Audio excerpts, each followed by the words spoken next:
Dear learners, आज हम social psychology के ब्लॉक नंबर 3 में हम यूनिट 6 और यूनिट 7 को हम कवर करेंगे,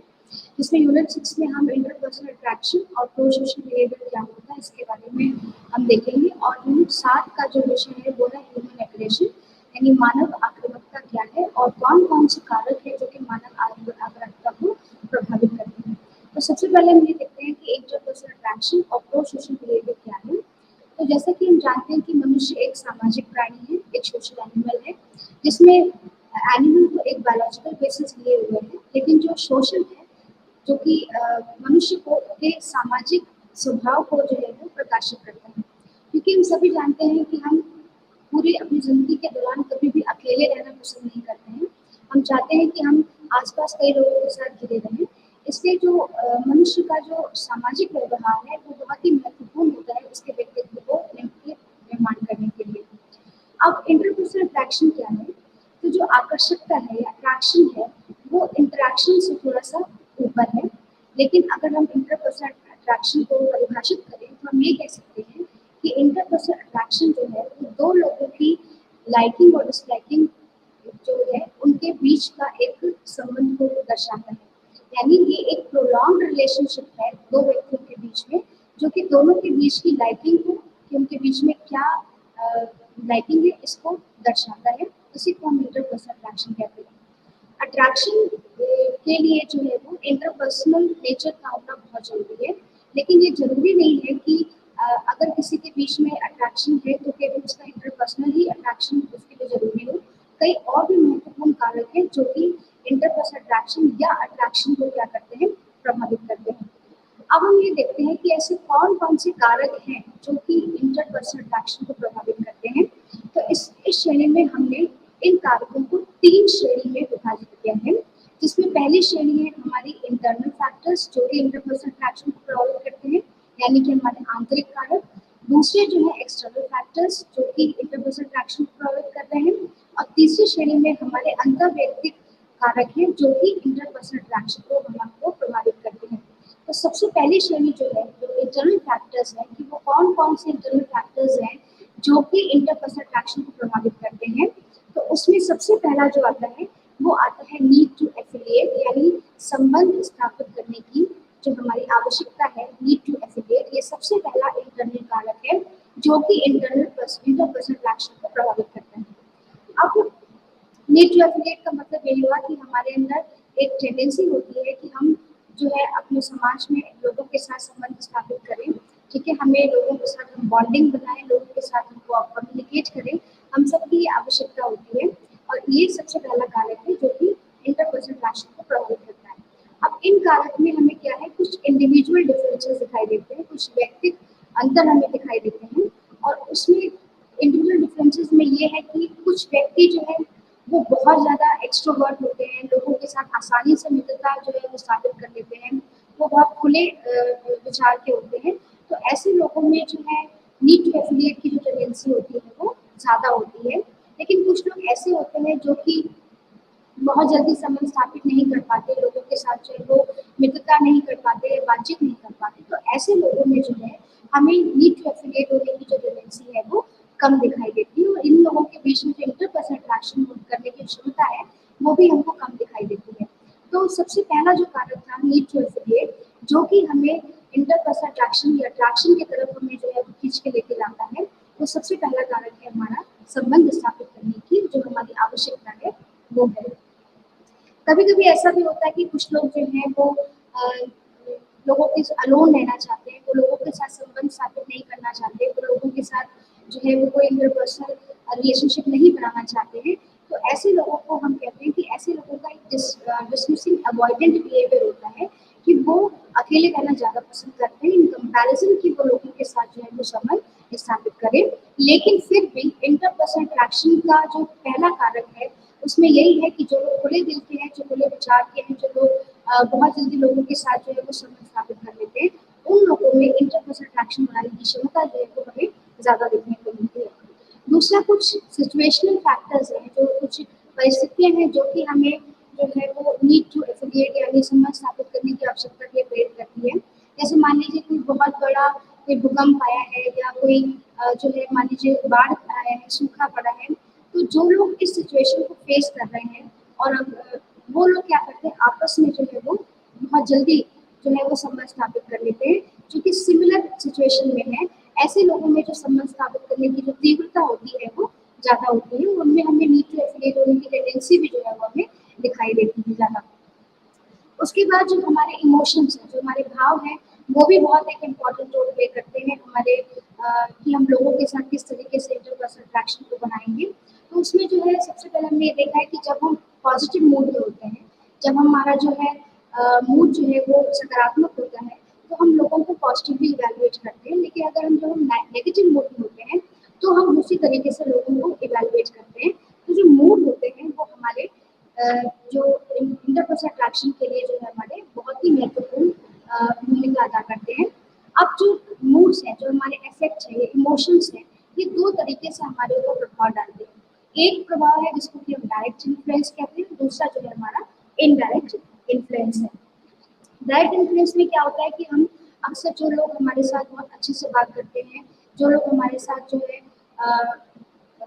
हम सिमिलरिटी रखते हैं, जो लोग हमसे बहुत प्लीज करके बात करते हैं, जो लोग बहुत हम्बल होते हैं, ऐसे लोगों के साथ हमारा जो इंटरपर्सनल अट्रैक्शन है वो बहुत तेजी से बढ़ता है। इन कंपैरिजन जो लोग कि हमें जो है वो कोऑपरेट होकर के बात नहीं करते या जो लोग बहुत अच्छी तरीके से बात नहीं करते हैं, तो सब ये इसको हम कहते हैं जैसे कि डायरेक्ट इन्फ्लुएंस है। जैसे कि अगर हम एग्जाम्पल ले लें कि जो सिर्फ नेता हैं, जब इलेक्शन का समय आता है तो वो बहुत अच्छी तरीके से जो नेता बात कर रहा है, जो हमारी भावनाओं को अच्छी तरीके से समझ रहा है, तो हम उसको उसको हम अच्छी तरीके से इवैल्यूएट करते हैं, उसको हम पॉजिटिवली इवैल्यूएट करते हैं इन कंपैरिजन कि वो नेता जो कि जो है वो सही तरीके से बात नहीं कर रहा है या हम्बल नहीं है या बहुत ही प्लीज होकर के बात नहीं कर रहा है, तो ऐसे जो नेता को हम जो है वो नेगेटिवली इवैल्यूएट करते हैं। तो जो भाव होते हैं वो हमारे इमोशंस पर बहुत बड़ा, जो हमारे इमोशंस होते हैं वो हमारे संबंध स्थापित करने की जो तीव्रता होती है या अट्रैक्शन जो होता है उसके ऊपर बहुत ही अपना प्रभाव डालते हैं। दूसरा है इनडायरेक्ट इन्फ्लुएंस क्या है कि जो हम किसी को पसंद करेंगे या नहीं करेंगे, ये क्लासिकल कंडीशनिंग की जो प्रिंसिपल है उससे बहुत ज़्यादा प्रभावित होता है। जैसे कि जब हम अभी जैसे मैंने कहा कि जब हम अच्छे मूड में होते हैं, जब हमारा मूड जो बहुत प्लेजेंट होता है, तो हम लोगों को जो है वो पॉजिटिव वे में ही इवैल्यूएट करते हैं। लेकिन जब हमारा जो मूड होता है वो नेगेटिव होता है, तो हम लोगों को नेगेटिव तरीके से ही इवैल्यूएट करते हैं। तो इस तरीके से हम ये देखते हैं कि जो मूड है या जो हमारे इमोशंस हैं वो बहुत ज़रूरी है हमारे इंटरपर्सनल अट्रैक्शन को बनाने के लिए। तो अगर हम ये देखें, इसको हम समराइज करें, तो हमने ये देखा कि जो हमारा जो इंटरनल फैक्टर्स है वो हमारे कौन-कौन से, एक तो है हमारा नीड टू एफिलिएट और उसमें हमें 2 चीज़ें मिलती हैं। एक मिलती है इंडिविजुअल डिफरेंसेस कि हम किस तरीके से जो है वो need to affiliate individual differences से प्रभावित होता है, और कुछ ऐसे सिचुएशन फैक्टर्स हैं जो कि नीड टू एफिलिएट होने की टेंडेंसी को प्रभावित करते हैं और इंटरपर्सनल अट्रैक्शन को भी प्रभावित करते हैं। दूसरा जो है हमारे इमोशंस जो है वो भी बहुत इम्पोर्टेंट रोल प्ले करते हैं कि और वो 2 तरीके से हमारे ऊपर प्रभाव डालते हैं। एक है डायरेक्ट इन्फ्लुएंस और दूसरा हमारा इनडायरेक्ट इन्फ्लुएंस। डायरेक्ट इन्फ्लुएंस में जो है जो लोग हमसे जो है वो डायरेक्टली हम्बल तरीके से बात कर रहे हैं, जो हमें प्लीज करके बात कर रहे हैं, उनसे हमारा इंटरपर्सनल अट्रैक्शन जो है वो बहुत आगे बढ़ जाता है क्योंकि हम उनको पॉजिटिवली इवैल्यूएट करते हैं। और इनडायरेक्ट इन्फ्लुएंस में जो है क्लासिकल कंडीशनिंग के प्रिंसिपल पर बेस्ड है कि जब हम जो है पॉजिटिव मूड में होते हैं तो हम पॉजिटिवली लोगों को इवैल्यूएट करते हैं, और जब हम नेगेटिव मूड में होते हैं तो हम उनको नेगेटिव तरीके से इवैल्यूएट करते हैं। लेकिन कुछ और भी बहुत सारे फैक्टर्स हैं इमोशंस में के अलावा जो कि हमारे इंटरपर्सनल अट्रैक्शन को भी प्रभावित करते हैं। जैसे कि अगर मान लीजिए हमारा कल्चर के, हमारे सेम कल्चर के लोग हैं तो हम उनसे बहुत जल्दी संबंध स्थापित कर लेते हैं, आकर्षकता हमारी बढ़ जाती है। अगर हम मान लीजिए किसी के स्टीरियोटाइप हैं तो हम पूर्वाग्रह रखे हुए हैं, रूढ़िवादिता रखे हुए हैं, तो हम लोग उस तरीके से उनके साथ एफिलिएट नहीं करते। तो इमोशंस का जो है वो हमारे इंटरपर्सनल अट्रैक्शन को प्रभावित करने में एक खास रोल जो है हमें देखने को मिलता है। उसके बाद है कुछ एक्सटर्नल फैक्टर्स, यानी बाह्य कारक कुछ ऐसे हैं जो कि हमारे इंटरपर्सनल अट्रैक्शन को प्रभावित करते हैं। तो उसमें सबसे पहला है हमारा प्रॉक्सिमिटी, या जिसको कि हम नियर एक्सपोजर इफेक्ट कहते हैं। हमने ज़्यादातर ये देखा होगा कि जो लोग हमारे से जिनकी फिजिकल नियरनेस जो है वो ज़्यादा होती है, जो हमारे मान लीजिए घर के आसपास रहते होते हैं या जिनके साथ हम जो है जैसे सेम बिल्डिंग में हमारे अगल बगल रहते होते हैं, तो उन लोगों के साथ जो है हमारी आकर्षकता जो है वो हमें ज़्यादा देखने को मिलती है इन कंपैरिजन की जो लोग हमसे दूर रह रहे हैं। इसी को हम जो है वो फिजिकल प्रॉक्सिमिटी कहते हैं कि जब प्रॉक्सिमिटी का मतलब होता है क्लोजनेस, तो जो लोग हमसे फिजिकली क्लोज है यानी जो हमसे जो है वो जियोग्राफिकली और फिजिकली क्लोज है, उनके साथ हमारी आकर्षकता जो है वो बढ़ जाती है इन कंपैरिजन उन लोगों के साथ जो हमसे फिजिकली क्लोज नहीं है। हम ये भी कह सकते हैं कि जो हमसे बार-बार मिल रहे हैं, तो जो हम जिनके साथ हमारा बराबर का एक्सपोज़र हो रहा है, उनके साथ जो है हमारी आकर्षकता बढ़ जाती है इन कंपैरिजन कि जो लोग जो है हमें बार-बार नहीं दिखते या कभी-कभार हमें दिखाई देते हैं, उनके साथ जो है हमारी आकर्षकता उतनी नहीं बढ़ पाती है जितनी कि हमें रोज़-रोज़ दिखाई देते हैं। इसी को मेल एक्सपोज़र इफेक्ट किया गया। इसको हम एक उदाहरण के साथ समझ सकते हैं कि जैसे मान लीजिए अगर क्लास में कोई टीचर जो है वो लगातार आ रहा है, रोज आ रहा है, तो उसके साथ जो है हमारी आकर्षकता इतनी बढ़ जाएगी उस टीचर की तुलना में जो कि हमें कभी-कभार जो है वो क्लास में दिखाई देता है। तो इसी को ही मेयर एक्सपोज़र इफेक्ट कहा गया। तो ये पहला बाह्य कारक था जो कि हमारे अट्रैक्शन को या हमारी आकर्षकता को प्रभावित करता है, जिसको कि फिजिकल प्रॉक्सिमिटी या मेयर एक्सपोज़र इफेक्ट कहा गया। दूसरा जो कारक है एक्सटर्नल कारक यानी बाह्य कारक जो कि अट्रैक्शन को प्रभावित करता है, वो है हमारा ऑब्जर्वेबल कैरेक्टरिस्टिक्स या फिजिकल अट्रैक्टिवनेस। तो फिजिकल अट्रैक्टिवनेस जो है यानी जो जब हम किसी से पहली बार मिलते हैं और पहली बार मिलते ही जब हम उससे आकर्षक हो जाते हैं उसके कपड़ों से, उसके चेहरे से, तो इसी को ही फिजिकल अट्रैक्टिवनेस कहा गया है। तो ये देखा गया है कि फिजिकल अट्रैक्टिवनेस भी एक बहुत महत्वपूर्ण कारक है आकर्षक होने के लिए, लेकिन केवल इसी के ऊपर हम रिलाय नहीं कर सकते कि आकर्षकता जो है हमारी फिजिकल अट्रैक्टिवनेस की वजह से ही होती है। लेकिन हाँ, एक महत्वपूर्ण कारक की जरूरत है कि जो लोग फिजिकली अट्रैक्टिव होते हैं उनके साथ हमारी जो आकर्षकता है वो ज़्यादा बढ़ जाती है, उनकी तुलना में जो कि उतने आकर्षक हमें नहीं दिखाई देते हैं। लेकिन ये कहना बिल्कुल गलत होगा कि ये केवल यही एक कारक है जो कि हमारी आकर्षकता को बढ़ाता है। तो इस तरीके से एक्सटर्नल फैक्टर्स में जो है हमारे 2 फैक्टर्स जो है वो सबसे महत्वपूर्ण रोल प्ले करते हैं। एक है हमारा फिजिकल प्रॉक्सिमिटी और मेयर एक्सपोज़र इफेक्ट और दूसरा हमने देखा फिजिकल अट्रैक्टिवनेस जो है वो बहुत ही इम्पोर्टेंट रोल हमारे उसमें प्ले करते हैं। हमने ये भी देखा है कि जो व्यक्ति जो हैं जिनमें जो लोग बहुत ही इंटरेस्टिंग होते हैं, बहुत ही सोशल होते हैं, बहुत ही डोमिनेंट होते हैं, बहुत ही स्किल्ड होते हैं, बहुत सक्सेसफुल होते हैं, ठीक है? और बहुत ही उनमें जो है मैस्कुलिन या फेमिनाइन कैरेक्टरिस्टिक्स हमें बहुत ज़्यादा दिखाई देती हैं, तो वो लोग जो हैं हम उनके साथ जल्दी एसोसिएट हो जाते हैं इन कंपैरिजन कि जो लोग इनकरेक्ट हैं, जो हमें मिसगाइडिंग इन्फॉर्मेशन दे रहे हैं, जो इलॉजिकल है, उनके साथ हम कभी भी उतना एसोसिएट होना नहीं चाहेंगे। तो इस तरीके से फिजिकल अट्रैक्टिवनेस जो है वो एक कारक है आकर्षकता को बढ़ाने के लिए। उसके बाद जो तीसरा महत्वपूर्ण कारक है वो है इंटरपर्सनल फैक्टर्स जो कि आकर्षकता को प्रभावित करता है, जिसको कि अंतर्वैयक्तिक कारक भी हम हिंदी में कहते हैं। तो इसमें जो है कुछ फैक्टर्स हैं जो कि रिस्पॉन्सिबल हैं कि कौन-कौन से जो इंटरपर्सनल अट्रैक्शन है। तो सबसे पहला है हमारा सिमिलैरिटी जिसको कि हम समानता कहते हैं। अक्सर हमने ये देखा है कि जो लोग हमसे जो है वो विचारों में समानता रखते हैं या हमारे व्यवहारों में समानता रखते हैं, उनकी तरफ जो है हमारा आकर्षण जो है वो बढ़ जाता है। या हम कह सकते हैं कि हम अगर जो इन ग्रुप मेंबर है यानी जो हमारा ग्रुप है, हम उसके मेंबर हैं और उसी ग्रुप में हमारे लोग जो है हमसे एटीट्यूड में या हमारे बिहेवियर के साथ समानता रखते हैं, तो उनसे जो है हमारी आकर्षकता जो है वो ज़्यादा बढ़ जाती है। इन कंपैरिजन कि जो लोग हमसे बिहेवियर में हमारी प्रवृत्ति के साथ समानता जो है वो नहीं रखते हैं। अब ये डिपेंड करता है कि रिसेंटली हमने देखा है कि जो सिमिलैरिटी होती है यानी जो समानता होती है वो हमेशा एक पॉजिटिव फीलिंग को ही निकालती है, जबकि जो डिससिमिलैरिटी है वो नेगेटिव फीलिंग को ही क्या करती है बाहर निकालती है। तो सिमिलैरिटी जो है वो बेसिकली जो है केवल यही एक कारक नहीं है अट्रैक्शन को बनाने के लिए, कुछ और भी कारक हैं, लेकिन सिमिलैरिटी फिर भी एक महत्वपूर्ण कारक है हमारे अट्रैक्शन को बनाने के लिए। जैसे हमने ये देखा है कि जो व्यक्ति जो है वो बहुत इंटेलिजेंट है, बहुत ही इन्फॉर्म्ड है और जिनकी हाई मॉरल वैल्यूज है और हमारे जो बेटर एडजस्ट हो जाते हैं, इस तरीके से हमारे साथ सिमिलैरिटी रखते हैं, उनके साथ जो हम अपनी आकर्षकता को ज़्यादा बनाते हैं, उनकी तुलना में जो लोग भी इस तरीके से हमारे साथ डिसिमिलर एटीट्यूड रखते हैं।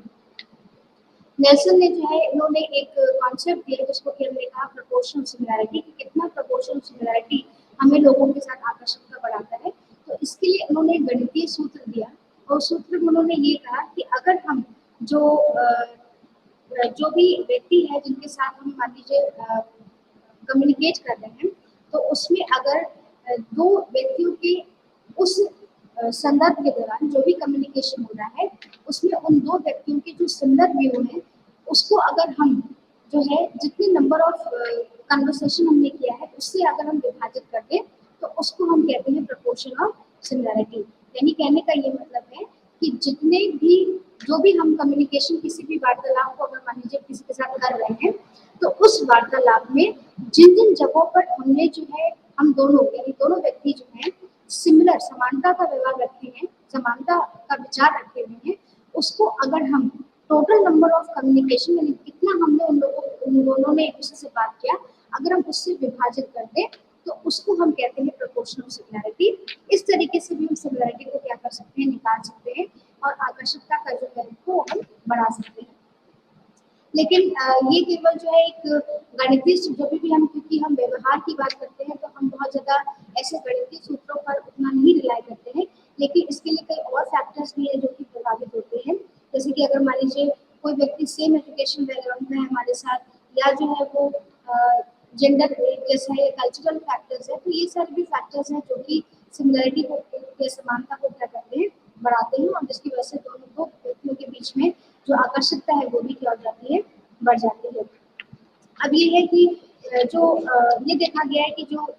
सिमिलैरिटी होती है वो हमेशा अट्रैक्शन को बढ़ाती है, जबकि जो डिसिमिलैरिटी होती है वो रिपल्शन को क्रिएट करती है, यानी दो व्यक्तियों को एक विपरीत अवस्था में छोड़ देती है, परस्पर जो है वो अलग कर देती है, जिसको कि हम रिपल्शन हाइपोथेसिस कहते हैं। तो हम ये कह सकते हैं कि केवल सिमिलैरिटी जो है केवल वही जो है वो हमारी आकर्षकता को नहीं बढ़ाती है, लेकिन जो डिसिमिलैरिटी होती है वो जरूर दो व्यक्तियों को परस्पर क्या कर देती है, अलग कर देती है। उसके बाद ये देखा गया है कि कुछ और थ्योरीज है जो कि सिमिलैरिटी और डिसिमिलैरिटी के टर्म्स में बताई गई हैं, जिसमें से जो सबसे महत्वपूर्ण थ्योरी है वो न्यूकॉम की एक बैलेंस थ्योरी है। और न्यूकॉम ये कहते हैं कि जो व्यक्ति जिनकी मनोवृत्ति जो है जिन व्यक्तियों की हमारी मनोवृत्तियों से मैच कर रही है, सिमिलर है, उनके साथ जो है हमारा अट्रैक्शन जो है वो ज़्यादा बढ़ जाता है इन कंपैरिजन में जिनकी मनोवृत्ति जो है हमारे से मैच नहीं करती है, जिनका बिलीफ सिस्टम बिल्कुल अलग है, जो अलग तरीके से सोचते हैं, जो अलग तरीके से मनोवृत्ति रखते हैं, उन लोगों के साथ हम उतनी आकर्षकता को नहीं बना पाते या सिमिलैरिटी को नहीं बना पाते जितना कि हम जो है वो अपने समान तरीके से हमारे जो सोचने वाले के लोगों के साथ हम बना पाते हैं। तो इसको बैलेंस थ्योरी कहा गया, जिसको कि न्यूकॉम ने जो है वो 1961 में इंट्रोड्यूस किया था। उसके बाद सोशल कंपैरिजन थ्योरी, ये जो थ्योरी है वो फेस्टिंगर ने दी थी 1954 में, और इस थ्योरी के अनुसार कि हमेशा जो है हम अपने बिलीफ और एटीट्यूड्स को दूसरों से टेस्ट कराने की कोशिश करते हैं, हमेशा उनको वैलिडेट करने की कोशिश करते हैं। कहने का तात्पर्य ये है कि अगर मान लीजिए कि हमने जो बिलीफ रख रखा है और एटीट्यूड हमने जो रखा हुआ है, अगर वो मान लीजिए बहुत ही हाईली मिसलीडिंग हो रहा है या लोग जो है उसको डिस्कार्ड कर रहे हैं, तो उससे जो है हमारा जो कॉन्फिडेंस लेवल है वो क्या हो जाता है, कम हो जाता है। और अगर हम ये देखते हैं कि और हम उन लोगों के साथ जो है वो हम अट्रैक्शन बना भी नहीं पाते, लेकिन अगर जो लोग हमारे बिलीव्स और हमारे एटीट्यूड से या हमारे जो से बिल्कुल सिमिलैरिटी रखे होते हैं उनके साथ हम क्या कर लेते हैं, सिमिलैरिटी से हम अट्रैक्शन बढ़ाते हैं। तो कहने का ये मतलब होता है कि जो मानव है उसकी एक स्ट्रांग टेंडेंसी होती है कि वो हमेशा अपने बिलीफ को और अपनी मनोवृत्तियों को दूसरों से जांच या सत्यता की जांच कराने की कोशिश करता है। जो उसकी सत्यता की जांच की परत पर आ जाते हैं उनके साथ हम अट्रैक्शन को बढ़ा लेते हैं, और जो लोग हमसे बिल्कुल अपोजिट धारणा रखे हुए हैं उनको हम क्या कर देते हैं, उनसे अलग हो जाते हैं। तो सोशल कंपैरिजन थ्योरी जो है वो इसको ही बताती है, जो कि फेस्टिंगर ने 1954 में परिभाषित की थी। तो कहने का तात्पर्य ये है कि हम जो है किससे सिमिलर रखेंगे और किससे डिसिमिलरिटी रखेंगे, या सिमिलरिटी अट्रैक्शन को बढ़ाएगी और डिसिमिलरिटी रिपल्शन को बढ़ाएगी, ये कई सारी थ्योरीज के द्वारा जो है वो प्रूव करने की कोशिश की गई है। इसमें से एक और थ्योरी है जिसको कि जो थर्ड अप्रोच है जो कि सिमिलैरिटी और डिसिमिलैरिटी का अट्रैक्शन पर क्या इफेक्ट पड़ता है, वो है हमारी अडैप्टिव रिस्पॉन्स थ्योरी, जो कि गोल्ड ने 1996 में दी थी। उन्होंने ये कहा कि जो लोग हमारे से सिमिलर एटीट्यूड रखते हैं या जिनका पर्सपेक्टिव जो हमसे सिमिलर होता है, उनके जो है हम उनके साथ जो है वो ज़्यादा स्टे करते हैं उन लोगों की तुलना में जो कि हमसे जो है वो डिसिमिलर होते हैं। ऐसे लोगों से हम जो है वो दूर रहने की कोशिश करते हैं। तो सिमिलैरिटी के टर्म्स में जो है कई सारी डिसिमिलैरिटी और डिसिमिलैरिटी का अट्रैक्शन पर क्या प्रभाव पड़ता है, इसके लिए हमने 4 अप्रोचेस से 4 अवधारणाओं को देखा, जिसमें से पहला था रिपल्शन हाइपोथेसिस, दूसरा हमने देखा न्यूटन की बैलेंस थ्योरी, तीसरा हमने देखा क्रिस्टिंगर की सोशल कंपैरिजन थ्योरी और चौथा हमने देखा गोल्ड की आपकी जो है वो अडैप्टिव रिस्पॉन्स थ्योरी। उसके बाद जो दूसरा फैक्टर जो इंटरपर्सनल फैक्टर है जो कि अट्रैक्शन को प्रभावित करता है, वो है हमारा रेसिप्रोसिटी या म्यूचुअल लाइकिंग। ठीक है, हमेशा हम ये देखते हैं कि अगर मान लीजिए हम किसी को पसंद करते हैं और बदले में अगर वो भी हमको पसंद करता है, तो उससे जो हमारी आकर्षकता है वो क्या हो जाती है, बढ़ जाती है इन कंपैरिजन में उन लोगों की तुलना में कि जिसको हम पसंद कर रहे हैं वो हमको नहीं पसंद कर रहा है या हमें रिवॉर्ड बैक करके वो चीज़ नहीं दे रहा है, तो उससे जो है हम जो है वो आकर्षकता को हमारी उससे जो है वो नहीं बन पाती है, उससे हम इंटरपर्सनल अट्रैक्शन को जो है वो नहीं बना पाते हैं। तो रेसिप्रोसिटी का मतलब यही हुआ, म्यूचुअल लाइकिंग का मतलब हुआ कि अगर हम किसी को पसंद कर रहे हैं अगर दूसरा भी हमें उसी तरीके से रिस्पॉन्ड कर रहा है तो हमारा अट्रैक्शन जो है उससे बढ़ेगा, नहीं तो हमारा अट्रैक्शन जो है वो कम हो जाएगा अगर इसके जस्ट अपोजिट जो है वो अवधारणा कोई रखा हुआ है। तो ये हमने देखा कि इंटरपर्सनल अट्रैक्शन क्या होता है। किसी भी दो लोगों के बीच में जो प्रोलॉन्ग रिलेशनशिप है लाइकिंग के बेसिस पर जो बना है, लोगों की पसंद के बेसिस पर बना हुआ है और काफी लंबे समय तक जो चल रहा है, उसको हम जो है वो इंटरपर्सनल अट्रैक्शन कहते हैं। और इंटरपर्सनल अट्रैक्शन को प्रभावित करने वाले 3 महत्वपूर्ण कारकों के बारे में भी हमने देखा, जिसमें से पहला कारक था इंटरनल फैक्टर्स, दूसरा external factor and the third one is the interpersonal attraction. अब हम जो है इसी श्रेणी में आगे बढ़ते हैं, प्रो सोशल बिहेवियर के बारे में बात करेंगे कि प्रो सोशल बिहेवियर क्या होता है और उसके क्या क्या टाइप्स हैं। तो प्रो सोशल बिहेवियर का मतलब होता है कि जब हम किसी कोई व्यक्ति मान लीजिए हम कोई नीड में है या उसको हमारी हेल्प चाहिए और हम उसकी बिना कोई अपना बेनिफिट देखे हुए या बिना कोई लाभ हम अपना देखे हुए उस व्यक्ति की जब हम मदद करते हैं तो उसको हम प्रो सोशल बिहेवियर या अल्ट्रुइस्टिक बिहेवियर कहते हैं। अब यहाँ पर ये जानने की जरूरी है कि सिर्फ एक सामान्य हेल्पिंग बिहेवियर में और प्रो सोशल बिहेवियर जिसको कि अल्ट्रुइस्टिक बिहेवियर भी कहते हैं, उसमें क्या अंतर है। तो कहने का तात्पर्य ये है कि जो अगर सामान्य हेल्पिंग बिहेवियर को हम देखा जाए तो हम ये उसमें किसी भी व्यक्ति का कोई ना कोई बेनिफिट जो है वो कोई ना कोई लाभ जो है वो जो व्यक्ति हेल्प कर रहा है वो हमेशा चाहता है कि अगर हमने किसी की हेल्प की है तो वो भी हमारी हेल्प करे। लेकिन अगर हम प्रो सोशल बिहेवियर की बात करें या अल्ट्रुइस्टिक बिहेवियर की बात करें तो यहाँ पर हम जो है बिना किसी लाभ के जब किसी व्यक्ति की हम मदद करते हैं तो उसको हम कहते हैं that is pro social behaviour या अल्ट्रुइस्टिक बिहेवियर, जहाँ पर हेल्प करने वाला जो है वो किसी भी तरीके का बेनिफिट जो है वो सामने वाले व्यक्ति की जिसकी वो मदद कर रहा है वो नहीं चाहता है। अब प्रो सोशल बिहेवियर के पीछे जो है वो क्या क्या मोटिवेशन है कि हम क्यों किसी के लिए प्रो सोशल बिहेवियर करते हैं, क्यों हम किसी की व्यक्ति की हेल्प करते हैं जबकि हमें कोई लाभ नहीं चाहिए उससे। तो उसके पीछे कई सारे जो है वो मोटिवेशन वाले प्रेरणात्मक कारक है जो कि प्रो सोशल बिहेवियर को क्या करते हैं, एनहांस करते हैं। इसमें से पहला जो है वो है हमारा एम्पैथी अल्ट्रुइज्म हाइपोथेसिस। इसका तात्पर्य क्या है कि जब हम किसी की व्यक्ति की प्रो सोशल बिहेवियर में मदद करते हैं, हम प्रो सोशल बिहेवियर करते हैं, किसी की बिना लाभ के उसमें मदद करते हैं, तो ये जो बिहेवियर है ये हमारे अंदर एम्पैथी के इमोशन को क्या करता है, बढ़ाता है। एम्पैथी का मतलब होता है कि अपने आप को बिल्कुल उस पर्सन की परिस्थिति में रख करके देखना कि वो कैसा फील कर रहा है। अगर हम भी उसी तरीके से एग्जैक्टली फील कर ले जाते हैं तो हम उसको एक एम्पैथेटिक एटीट्यूड बोलते हैं। तो जब भी हम प्रो सोशल बिहेवियर में इंगेज होते हैं या हम किसी की मदद कर रहे होते हैं बिना किसी स्वार्थ के, जिसको कि हम निस्वार्थ मदद भी कह सकते हैं, अगर हम इस तरह के बिहेवियर में इंगेज होते हैं तो ये हमारे अंदर एक एम्पैथी की इमोशन को क्या करता है, अराउज करता है और जिसकी वजह से हम लोगों की क्या करते हैं, मदद करते हैं। ठीक, तो ये जो एम्पैथी अल्ट्रुइज्म हाइपोथेसिस है ये सजेस्ट करता है कि एम्पैथी जो है वो एक तरीके की बहुत ही कॉम्प्लेक्स फिनोमेना है, एक बहुत ही जटिल प्रक्रिया है और इस जटिल प्रक्रिया में जो है हमें 3 चीज़ें देखने को मिलती हैं। तो पहला पहला क्या है कि इमोशनल एम्पैथी। इमोशनल एम्पैथी का मतलब हुआ कि हम बिल्कुल एग्जैक्टली दूसरे के पर्सपेक्टिव को बिल्कुल उसी तरीके से फील कर रहे हैं जिस तरीके से वो फील कर रहा है, तो इसको हमने कहा इमोशनल एम्पैथी। दूसरा एम्पैथेटिक एक्यूरेसी। एम्पैथेटिक एक्यूरेसी का मतलब होता है कि हमारे जो थॉट और फीलिंग्स है जो है वो बिल्कुल दूसरे व्यक्ति को के थॉट्स और फीलिंग्स को बिल्कुल हम अच्छी तरीके से एक्यूरेटली परसीव कर पा रहे हैं कि उसकी उस दौरान क्या थॉट्स और फीलिंग्स है, जिसको कि उन्होंने जो है वो एम्पैथेटिक एक्यूरेसी कहा। और तीसरा है हमारा एम्पैथेटिक कंसर्न, कि एम्पैथेटिक कंसर्न का मतलब होता है कि हम उस व्यक्ति की जो है वेल बीइंग की वो बहुत अच्छे से रहे, उसकी हम क्या करते हैं, चिंता करते हैं।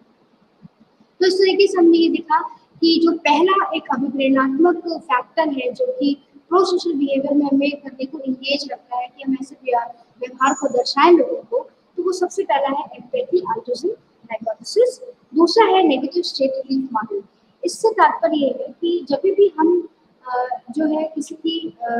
मदद करते हैं, ये बिल्कुल एम्पैथी अल्टरूइज्म हाइपोथेसिस से जो है वो बिल्कुल अपोजिट है, बिल्कुल अलग विपरीत उसमें चलता है कि जब मान लीजिए हम किसी को दुखी अवस्था में देखते हैं, तो वो हमारे अंदर एक नेगेटिव फीलिंग को क्या करता है, जनरेट करता है, और हम इसी नेगेटिव फीलिंग को कम करने के लिए क्या करते हैं, उस व्यक्ति की मदद करते हैं। कभी कभी ऐसा भी होता है कि हम किसी नेगेटिव फीलिंग से गुजर रहे होते हैं और हम उस और अगर सेम पर्सन भी उसी नेगेटिव फीलिंग से गुजर रहा होता है, तो हम अपनी नेगेटिव फीलिंग को कम करने के लिए भी उस व्यक्ति की क्या करते हैं, मदद करते हैं। तो कहने का ये तात्पर्य है कि ह्यूमन की टेंडेंसी है कि वो अपनी नेगेटिविटी को कम करने के लिए या उससे उसको छुटकारा मिल जाए अपनी ऋणात्मक भावुकता से, तो वो आप दूसरों की क्या करता है, मदद करने की कोशिश करता है, जिसको कि कहा गया नेगेटिव स्टेट रिलीफ मॉडल, कि हम अपनी नेगेटिविटी को रिलीव करने की कोशिश के दौरान ही हम लोगों के साथ प्रो सोशल बिहेवियर में एंगेज हो रहे हैं। उसके बाद है हमारा एम्पैथेटिक जॉय हाइपोथेसिस। कहने का ये मतलब है कि जब हम किसी की मदद करते हैं बिना निस्वार्थ, कोई इसमें स्वार्थ नहीं होता है, तो वो हमारे अंदर एक खुशी की फीलिंग को देता है, हमारे अंदर एक जॉय की फीलिंग को क्रिएट करता है, और इसी हैप्पीनेस की वजह से जो है हम क्या करते हैं, लोगों की मदद करने की कोशिश करते हैं। तो इस तरीके से, और हमें ये भी लगता है कि अगर हम उनकी मदद जो है वो करेंगे, तो वो हमें उसके भी बदले में वही फीडबैक जो है वो हमें देंगे। तो वो जो खुशी जो चेहरे पर उनकी होगी, वही खुशी को देखने के लिए हम लोगों के साथ सोशल बिहेवियर में एंगेज होते हैं। उसके बाद है कॉम्पिटिटिव अल्टरूइज्म। ये कुछ अलग तरीके का सोशल बिहेवियर है, जिसमें कि जो व्यक्ति अगर किसी की मान लीजिए बिहेवियर या उसका हेल्प कर रहा है, तो वो अपनी सिग्निफिकेंस यानी अपनी इम्पोर्टेंस को बढ़ाने की कोशिश कर रहा है सोसाइटी में, अपने स्टेटस को बढ़ाने की कोशिश कर रहा है, अपनी रेपुटेशन की को बढ़ाने की कोशिश कर रहा है, और इसी की वजह से वो लोगों की क्या करता है, हेल्प करता है कि लोग उसको क्या करेंगे, रिकॉग्नाइज करेंगे, पब्लिकली उसको क्या किया जाएगा, रिकॉग्नाइज किया जाएगा। तो इसको हम कहते हैं कॉम्पिटिटिव अल्टरूइज्म, कि हम अपनी ही सिग्निफिकेंस या अपनी वर्थ को या अपनी इम्पोर्टेंस को बढ़ाने की कोशिश कर रहे हैं, और जिसकी वजह से हम लोगों की हेल्प करने की कोशिश करते हैं। इससे क्या होगा कि लोग हमें पहचानेंगे, लोग हमें जानेंगे कि बहुत ही अच्छा इंसान है जो लोगों की हेल्प करता है, और किसी चीज़ को लेने के लिए हम जो है वो लोगों के प्रो सोशल बिहेवियर में हम इंगेज होते हैं। नेक्स्ट है किन सिलेक्शन थियरी। किन का मतलब होता है कि जो हमारे नाते रिश्तेदार है, हम उनकी जो है हेल्प जो है वो ज़्यादा जल्दी करते हैं, क्योंकि वो हमारे साथ एक तरीके का इवोल्यूशनरी पर्सपेक्टिव है कि हम जो है जिस तरीके का काम करेंगे, वो हम अपनी आगे की जनरेशन को भी उसको वही चीज़ ट्रांसफर करेंगे। तो हमेशा हम जो है ये थियरी ये सजेस्ट करती है कि हम उन लोगों की हेल्प करना ज़्यादा पसंद करते हैं जो कि हमसे जेनेटिकली क्लोज है, यानी जो हमसे वंशानुगत तरीके से क्लोज होते हैं, हम उनकी जो है वो मदद ज़्यादा अच्छे तरीके से करते हैं उन लोगों की तुलना में जो कि हमसे जेनेटिकली क्लोज या वंशानुगत तरीके से हमारे साथ संबंध जो है वो स्थापित नहीं किए हुए। तो इस तरीके से हमने देखा कि प्रो सोशल बिहेवियर क्या होता है, और प्रो सोशल बिहेवियर को जो है मोटिवेट करने के पीछे कौन कौन से फैक्टर्स हैं या कौन कौन सी अप्रोचेस हैं जो कि हमें बताती है कि हम क्यों प्रो सोशल बिहेवियर में इंगेज रहते हैं, हम क्यों लोगों की निस्वार्थ भाव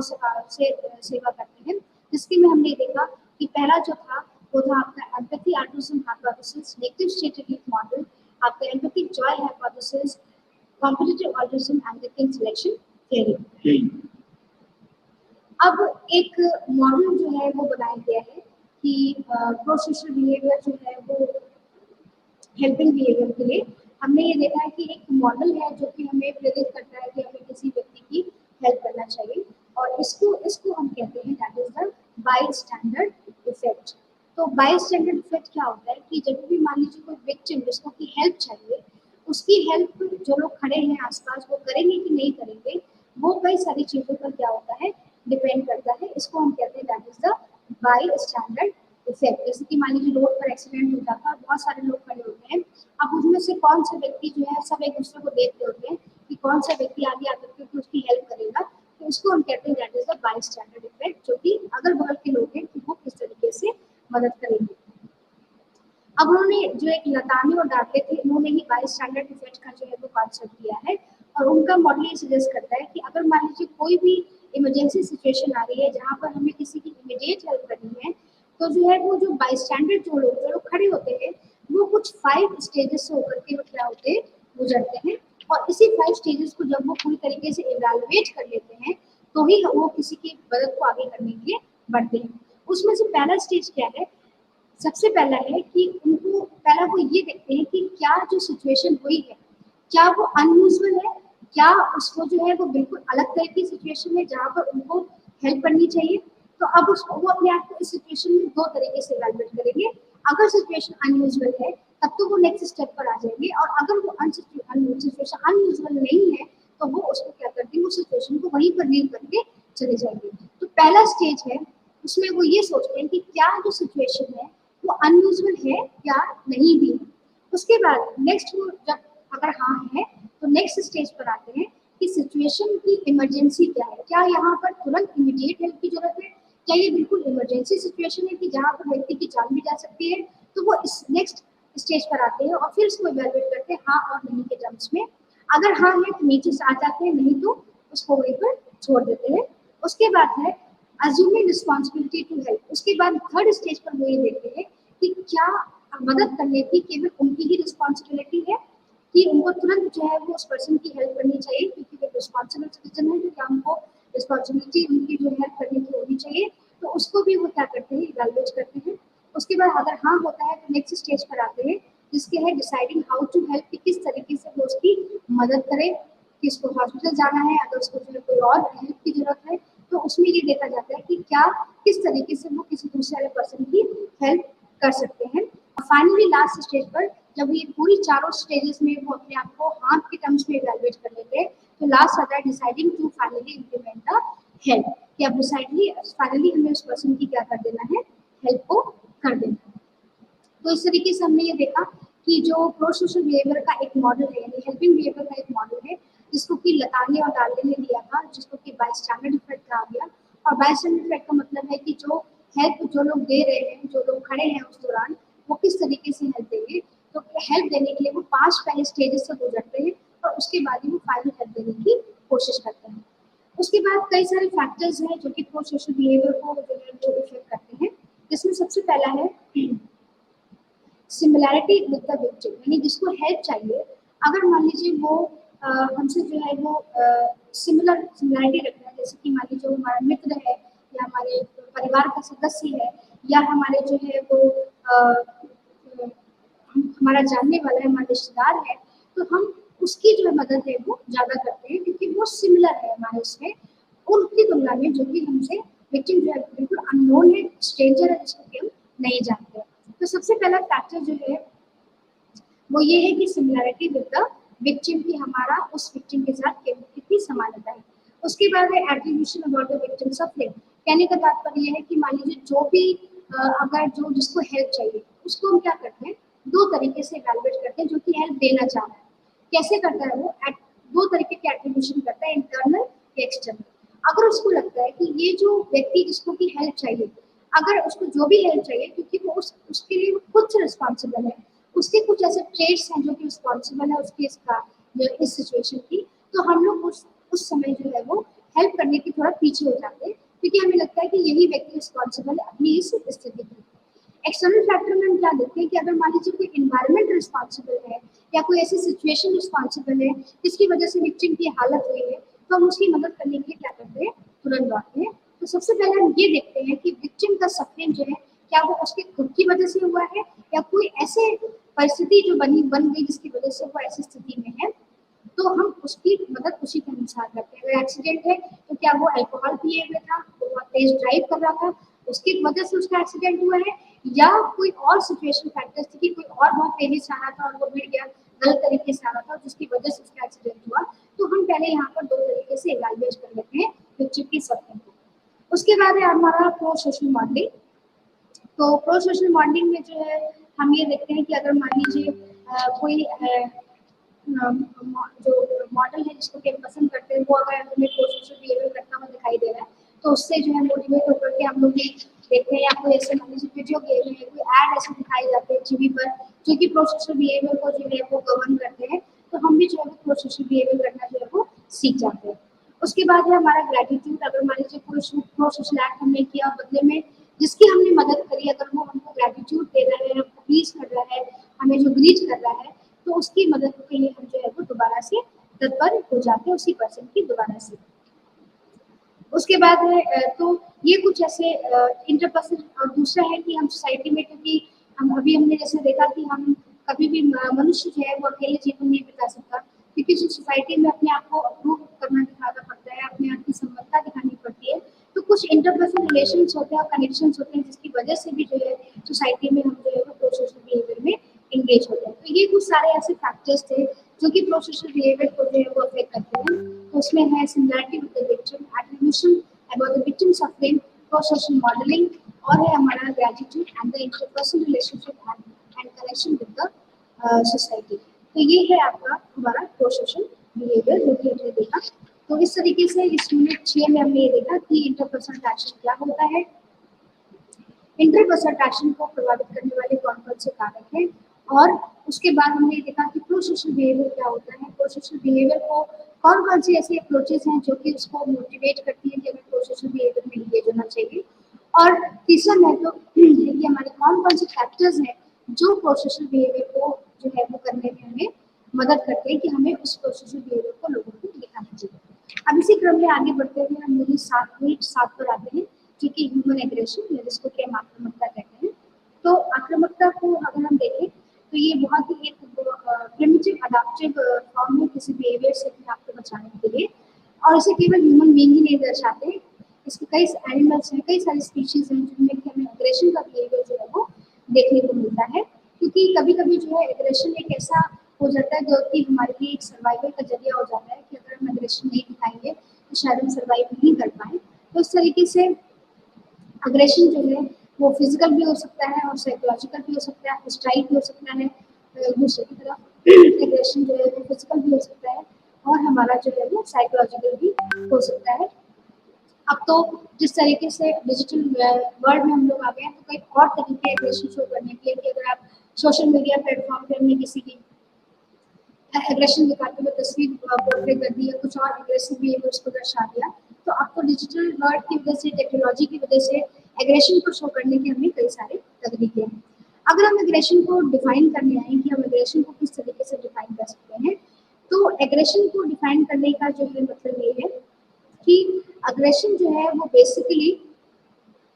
एक तरीके से किसी भी व्यक्ति को जब हम फिजिकल और साइकोलॉजिकल तरीके से उसको हानि पहुंचा रहे हैं, तो उसको हम जो है वो अग्रेशन कहते हैं। कि अगर हम मान लीजिए अगर किसी व्यक्ति को जो है किसी हमारा बिहेवियर जो है किसी व्यक्ति को तुरंत एकदम हार्म पहुंचाना है, या हम जो है उसको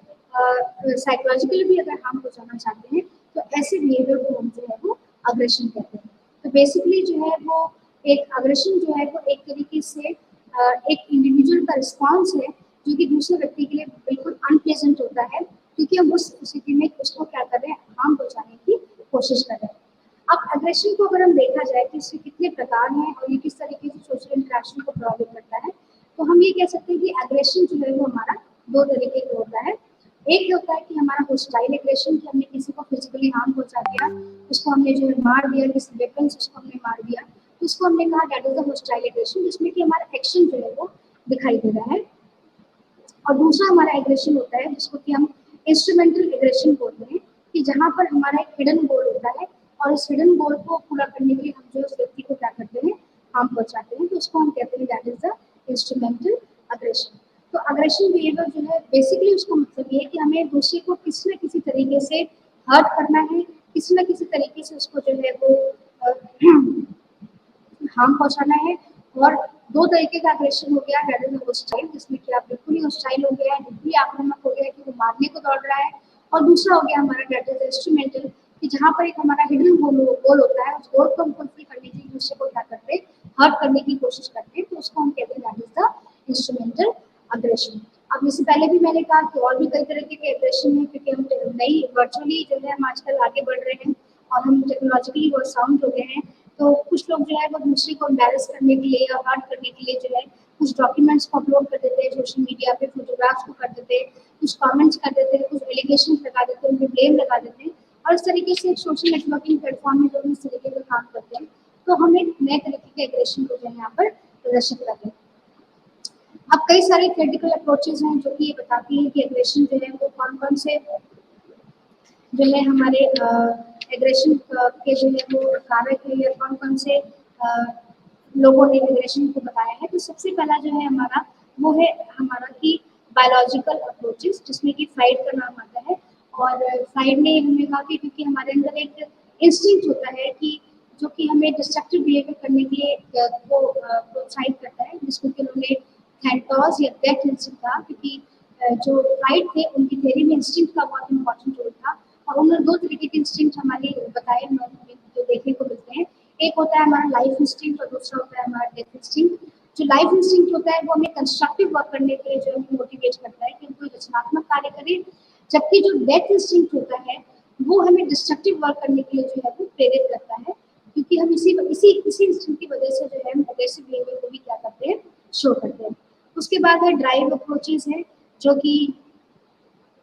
एग्रेसिव बिहेवियर के रिस्पॉन्सिबल हैं। तो ड्राइव थ्योरी जो है वो उन्होंने ये कहा कि एग्रेशन जो है वो प्राइमरी हमारे एक उसके पीछे ड्राइव होता है कि हम दूसरे को हार्म पहुंचाएं। ठीक है, एक तरीके की कह सकते हैं कि नीड होती है कि हम दूसरे व्यक्ति को क्योंकि हमें हार्म पहुंचाना है, इस वजह से भी हम जो है एग्रेसिव बिहेवियर जो है वो शो करते हैं। उसके बाद में सोशल लर्निंग अप्रोचेज हैं, जिसमें कि हम एग्रेशन जो है वो लर्न बिहेवियर की तरह शो किया गया कि हम सीख लेते हैं कि अगर मान लीजिए हम किसी को बहुत ज़्यादा इमिटेट कर रहे हैं और अगर वो एग्रेसिव बिहेवियर दिखा रहा है तो हम उसके बिहेवियर को अपने में क्या कर लेते हैं, इंटरजेक्ट कर लेते हैं, सीख लेते हैं। इस तरीके से मॉडलिंग के थ्रू या ऑब्जर्वेशन टेक्निक के थ्रू जो भी हम एग्रेसिव बिहेवियर को लर्न कर लेते हैं और उसी तरीके का बिहेवियर हम अडॉप्ट कर लेते हैं। उसके बाद जो सबसे एक इम्पॉर्टेंट है फ्रस्ट्रेशन एग्रेशन हाइपोथेसिस। तो फ्रस्ट्रेशन को अगर हम इसको परिभाषित करें तो हम ये कह सकते हैं कि जब हम कोई अपने गोल की तरफ बढ़ रहे हैं और उस गोल तक पहुंचने के लिए अगर हमें कोई रुकावट आ रही है तो हम किस स्टेट में आते हैं उसको हम फ्रस्ट्रेशन कहते हैं।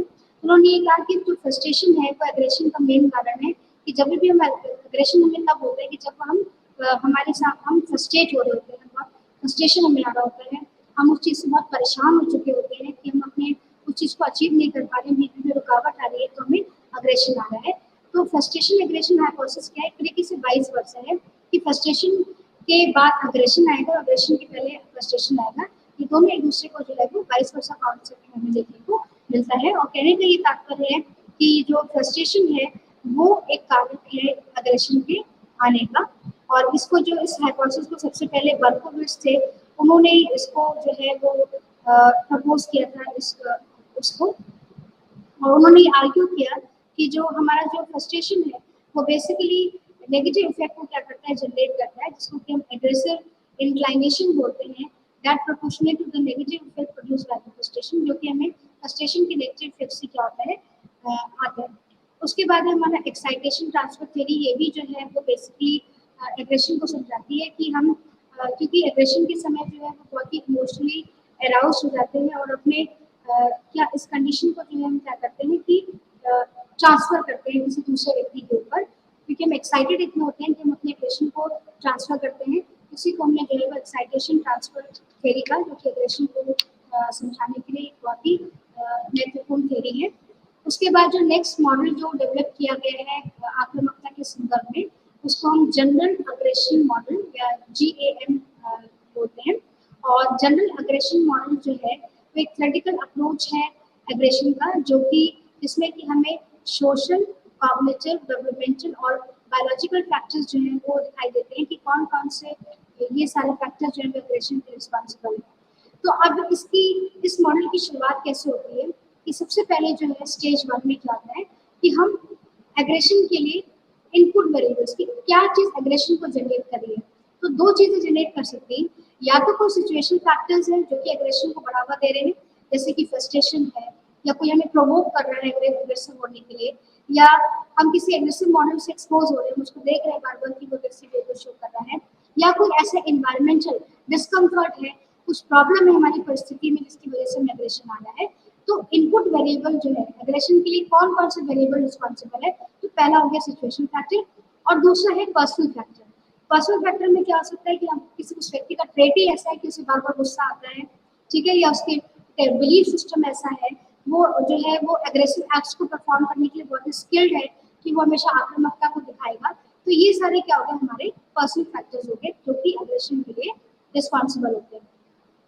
अब जैसे ही इनपुट वेरिएबल में हमें ये पता चल गया कि कौन सा फैक्टर रिस्पॉन्सिबल होता है, अब जो है ये इनपुट वेरिएबल्स कुछ रूट्स होकर के जाते हैं, और वो रूट क्या होता है, हमारा इंटरनल स्टेट, यानी हमारे इमोशंस, हमारा प्रेजेंट अफेक्ट कि हम किस स्टेट में हैं।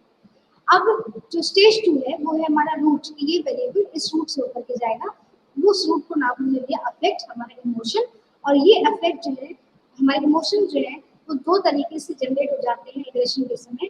कॉग्निशन और दूसरा हमारा एराउजल, या तो हम बहुत ही कॉग्निटिव मोड में आ जाते हैं, हम एराउज हो जाते हैं। और जब हम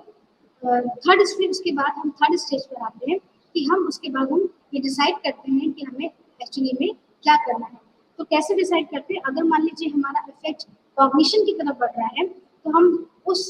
एक्शन के लिए थॉटफुल एक्शन लेंगे, हम जो है नॉन एग्रेसिव बिहेवियर को शो करेंगे, क्योंकि हमें समझ में आ गया है कि हम जो है वो इस तरीके का बिहेवियर, एग्रेसिव बिहेवियर शो नहीं करना चाहते। लेकिन अगर हम अराउज हो गए बहुत ज़्यादा उस वेरिएबल से, तो हम क्या होंगे, इम्पल्सिव एक्शन जो है वो शो करेंगे और हम अग्रेसिव बिहेवियर को शो करेंगे। तो कहने का मतलब है कि ये जो मॉडल है बेसिकली 3 स्टेजेस में बना हुआ है कि सबसे पहले तो हमने क्या इनपुट वेरिएबल दिया एग्रेशन के लिए, उसके बाद वो वेरिएबल्स किस रूट से होकर गया, जिसको कि हमने प्रेजेंट नर्वस स्टेट हमारा था उस रूट से होकर के गया। अब वो रूट जो है वो दो भागों में विभाजित हुआ, एक हमारे कॉग्निशन, दूसरा हमारा अराउजल। अगर हम कॉग्निशन के से रूट से होकर के वो वेरिएबल जा रहा है तो वहाँ पर जो है हम थॉटफुल एक्शन लेंगे, हम अपना नॉन एग्रेसिव बिहेवियर शो करेंगे। लेकिन अगर वो रूट वेरिएबल जो है वो हमारे अराउजल के रूट से होकर के जा रहा है, हमारी उत्तेजना के रूट से होकर के जा रहा है, तो वहाँ पर हम जो है वो बहुत ही इम्पल्सिव एक्शन लेंगे और हम जो है वो अग्रेसिव बिहेवियर को क्या करेंगे,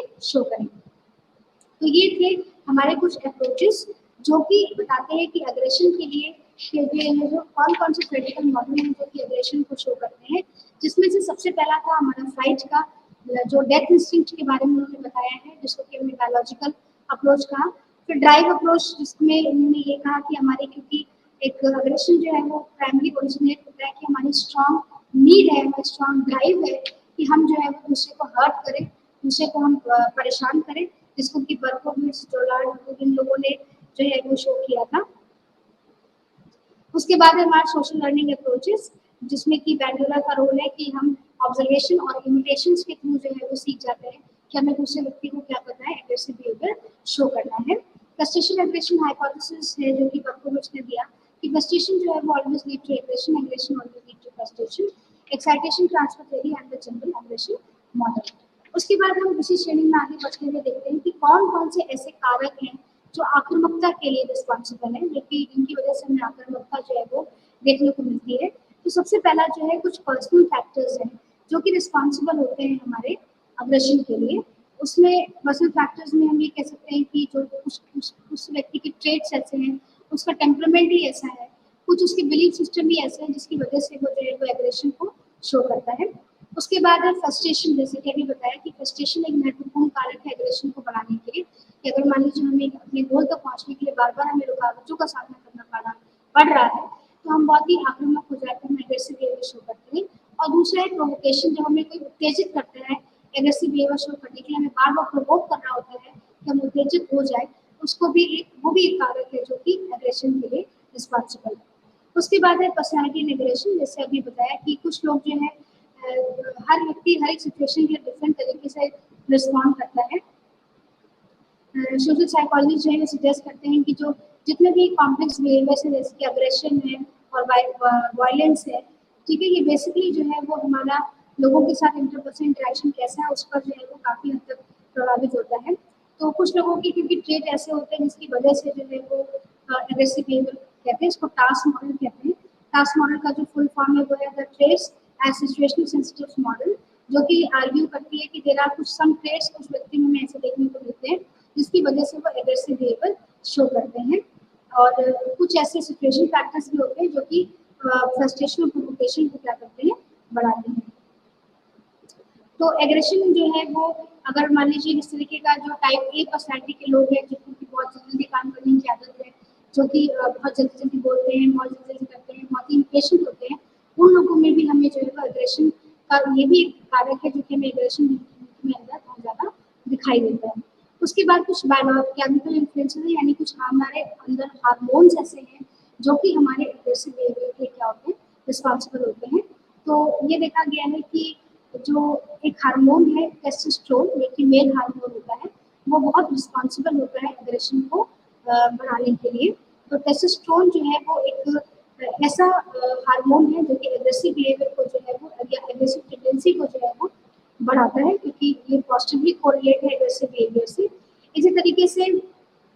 एक और हार्मोन है जिसको कि हम सेरोटोनिन बोलते हैं। तो सेरोटोनिन जो होता है वो बेसिकली अगर उसकी कमी हो जाए हमारे व्यक्ति के अंदर, तो वो भी क्या करता है, एग्रेशन को बढ़ाने की कोशिश करता है, क्योंकि सेरोटोनिन वैसे तो हैप्पी हार्मोन है, लेकिन अगर इसकी कमी हो जाए तो वो एग्रेसिव बिहेवियर को क्या करता है, बढ़ाता है। कुछ लोग जो लोग एल्कोहल बहुत ज़्यादा कंज्यूम करते हैं, वो लोग भी बहुत ज़्यादा जो है वो एग्रेसिव बिहेवियर शो करते हैं, क्योंकि एल्कोहल एंड एग्रेसिव बिहेवियर इसको पॉजिटिवली कोरिलेट किया गया है कि कुछ लोग जो लोग ज़्यादा पीते हैं, जो लोग बहुत ज़्यादा अल्कोहल कंज्यूम करते हैं, उनके अंदर भी जो है वो एग्रेसिव बिहेवियर दिखाने की कैपेसिटी होती है।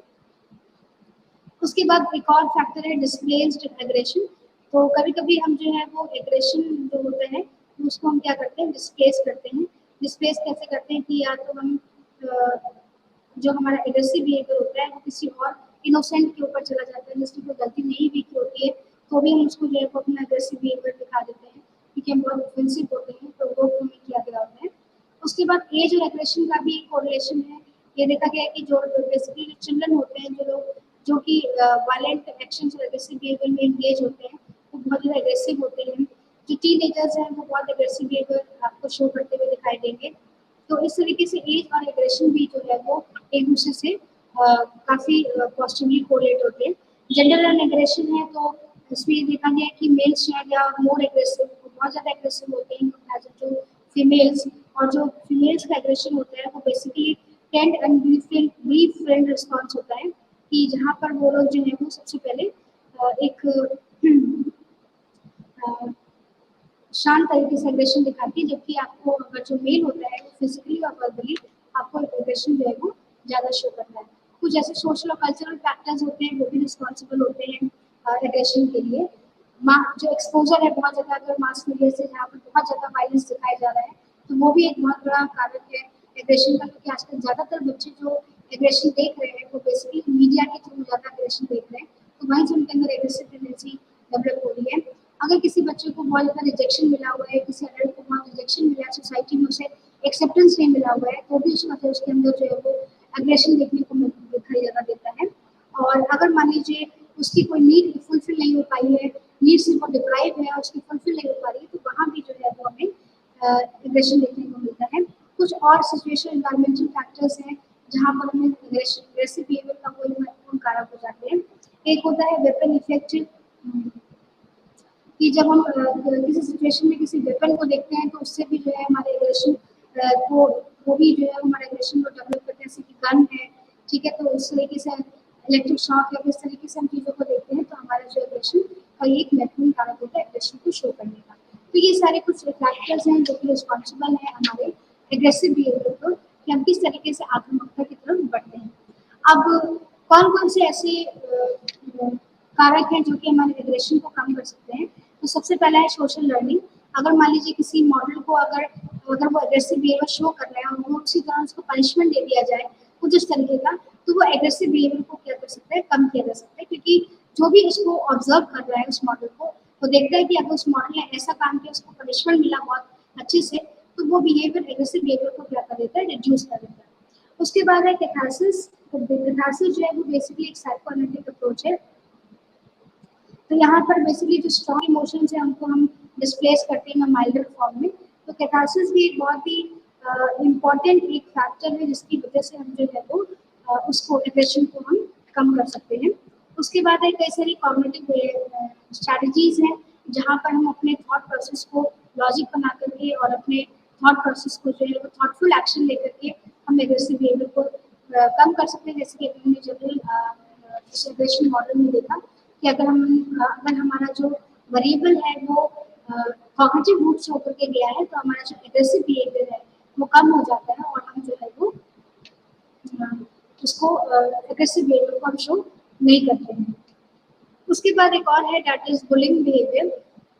तो बुलिंग जो है वो बेसिकली किसी एक पर्सन को लगातार हम उसको असॉल्ट करते रहे, उसको बार बार जो है हम उसको कमेंट करते रहे,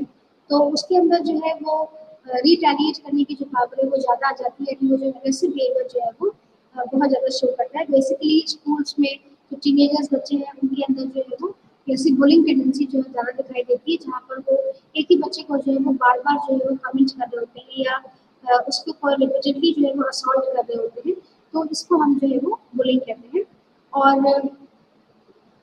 बुलिंग बिहेवियर जो है वो बेसिकली स्कूल्स में प्रेजेंस में जो है बहुत ज़्यादा देखने को मिलता है। ठीक है, जहाँ पर हमें जो एक ही पर्सन को जो है वो बार बार असॉल्ट करने को मिलता है। कई सारे स्टेप्स हैं जिनके थ्रू हम इन बुलिंग बिहेवियर को कम कर सकते हैं, क्योंकि बेसिकली जो है ये एक तरीके से जिसको बुलिंग किया जा रहा है उसकी सेल्फ स्टीम को नीचे कर देता है, उसके अंदर जो है वो सोशल फोबिया डेवलप हो जाता है। तो बुलिंग को जो है वो कम करना बहुत ज़रूरी है। तो सबसे पहले जो है कि पहले तो हमें ये जानना चाहिए कि जो बुलिंग है बहुत ही कॉमन फिनोमिना है, इसको सबसे पहले हमें एक्सेप्ट कर लें। अगर हम इसको एक्सेप्ट कर लेते हैं तो हमें जो है वो इस बुलिंग बिहेवियर को कम करने की जो स्ट्रैटेजी है वो क्या हो जाती है, बढ़ जाती है, हम इसको कम कर सकते हैं। और हमेशा जो भी इसको भी बुलिंग किया जा रहा है तो वो एक स्पेसिफिक अथॉरिटी के अंदर है, जैसे टीचर के अंदर या जो है किसी पेरेंट्स के अंदर या गार्ड के अंदर, कलीग के अंदर आप उसको रखना चाहिए ताकि वो बुलिंग बिहेवियर से बच जाए उसको, और जो उसको लोग जो है वो प्रॉपर अटेंशन दें। तो इस तरीके से कुछ ऐसे स्टेप्स हैं जिनके थ्रू हम बुलिंग बिहेवियर को जो है वो कम कर सकते हैं। तो इस तरीके से हमने देखा कि ह्यूमन एग्रेशन क्या होता है और ह्यूमन एग्रेशन के पीछे कौन कौन से क्रिटिकल अप्रोचेस हैं जो कि ह्यूमन एग्रेशन के लिए रिस्पॉन्सिबल हैं, कौन कौन से फैक्टर्स हैं जो कि ह्यूमन एग्रेशन को जो है वो प्रभावित करते हैं, जिनका वो कारण बने हुए हैं। और नेक्स्ट है कि बुलिंग क्या होता है और हम बुलिंग बिहेवियर को तो कौन कौन से फैक्टर्स हैं जो कि बुलिंग बिहेवियर के रिस्पॉन्सिबल है और बुलिंग बिहेवियर को जो है वो हम किस तरीके से कम कर सकते हैं। तो इस तरीके से यूनिट 6 और यूनिट 7 को ब्लॉक 3 के हमने कवर किया, जहाँ पर यूनिट 6 में हमने इंटरपर्सनल एक्शन के बारे में और यूनिट जो 7 में हमने ह्यूमन एग्रेशन के बारे में पढ़ा। इंटरपर्सनल एक्शन जो है वो बेसिकली क्या होता है, कौन कौन से फैक्टर्स हैं जो कि इंटरपर्सनल एक्शन के रिस्पॉन्सिबल है, इंटरपर्सनल एक्शन के पीछे जो है वो कौन कौन से थ्योरेटिकल मॉडल है, प्रोसोशल बिहेवियर बेसिकली क्या होता है, व्हाट इज द बायस्टैंडर्ड इफेक्ट का को हम जो है वो किस तरीके से हम जो है बायस्टैंडर्ड इफेक्ट के बारे में हमने देखा, और बायस्टैंडर्ड इफेक्ट जो है वो कौन कौन से स्टेजेस के थ्रू होकर के गया कि कब हम लोगों की इमीडिएट हेल्प करते हैं, तो हम कुछ 5 स्टेजेस के थ्रू होकर के हो जाते हैं। प्रोसेसर बिहेवियर के जो है पीछे कौन कौन सा मोटिवेशन है, क्या ऐसा अभिप्रेरणात्मक चीज़ें हैं जो कि हमें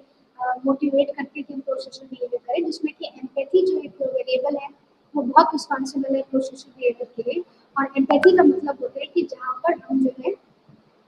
उस व्यक्ति के लिए उसी तरीके की फीलिंग जनरेट कर लेते हैं जिस तरीके की वो सोच रहा होता है। तो अगर हम एग्जैक्टली उसको उसी तरीके से परसीव कर ले जाते हैं तो वो एक एम्पैथी सिचुएशन होती है जहाँ पर हम उस पर्सन को उसी तरीके से देखते हैं। उसके बाद जो है प्रोसेसर बिहेवियर के लिए कौन कौन से फैक्टर्स हैं जिसके थ्रू प्रोसेसर बिहेवियर बढ़ता है ये भी देखते हैं। और उसके बाद हमने यूनिट 7 में ह्यूमन एग्रेशन को देखा, जिसमें fried that is biological basis क्या था उसका एग्रेशन का, और ड्राइव थ्योरी जो है वो क्या बोलती है कि हमारा जो मेन एम होता है जब किसी पर्सन को हमें हर्ट ही करना है तो क्योंकि हमारी नीड है वो जो हमें प्रेरित कर रही है कि हम उस पर्सन को हर्ट करें, तो वो ड्राइव थ्योरी थी। और मॉडलिंग के थ्रू भी जो है वो एग्रेशन को सीख जाते हैं, जो कि बेंडेला का कॉन्सेप्ट है कि सोशल लर्निंग जो है वो अगर हम लगातार किसी को इमिटेट कर रहे हैं, ऑब्जर्व कर रहे हैं, उसी तरीके का बिहेवियर देखते हुए, तो वो हमारे बिहेवियर में एग्रेशन को क्या करता है, इंक्रीज करता है। और एक जो मीडिया है, जो एक्सपोजर टू मीडिया है, वो बहुत रिस्पॉन्सिबल है एग्रेसिव बिहेवियर के लिए। क्योंकि आजकल जिस तरीके के गेम्स और जिस तरीके के मीडिया में एक्सपोजर है बच्चों के एग्रेशन को लेकर के, वो बहुत रिस्पॉन्सिबल है एक एग्रेसिव बिहेवियर को शो करने के लिए। तो एक्सपोजर जो मीडिया है वो रिस्पॉन्सिबल। सो धन्यवाद। यहाँ पर हम खत्म करते हैं ब्लॉक 3 की यूनिट 6 और यूनिट 7। धन्यवाद।